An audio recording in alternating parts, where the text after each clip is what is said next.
We're trying a new form of content, but I just wanted to talk to you guys about one of my favorite D&D characters that I've ever played, so we're just going to kind of talk about him. This is Kadmos. He's currently a level 13 Scourge aasimar Vengeance paladin, who I've been playing for almost 5 years now. Actually, over 5 years now at this point. And he's my longest running D&D character ever, and he has honestly quite the tale of a story. And I think today I'm going to start with just backstory.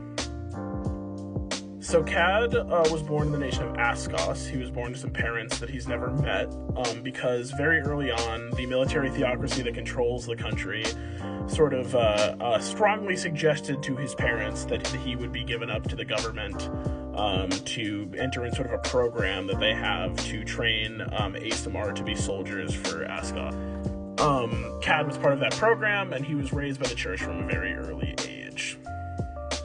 From ages of basically 5 to 18, Cad spent his entire life sort of training to become a paladin for the government, and went through a lot of hardships because of his sort of fiery temperament due to his Scourge aasimar heritage.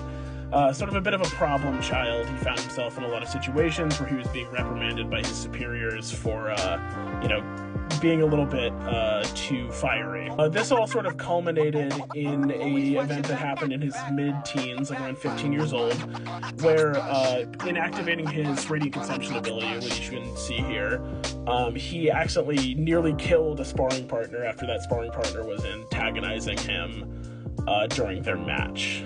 After that, he was sort of reprimanded and told that if he didn't step into line, he would go fallen, become a fallen aasimar. And since then, he kind of, became a sort of stick in the mud, go-to justice paladin to the god Tyr, where he was very, by the book and with his country's laws.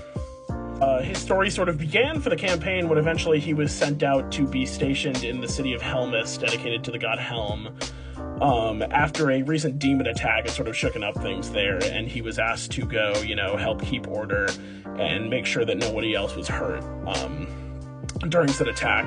And that's kind of where the campaign began, where eventually events would unfold in the future that I hope to talk about in future videos. But that's just kind of the basic background for Cad. He is sort of a, religious trauma character where he grew up in a corrupt church that, bred him to be a soldier. And he, had to work through that.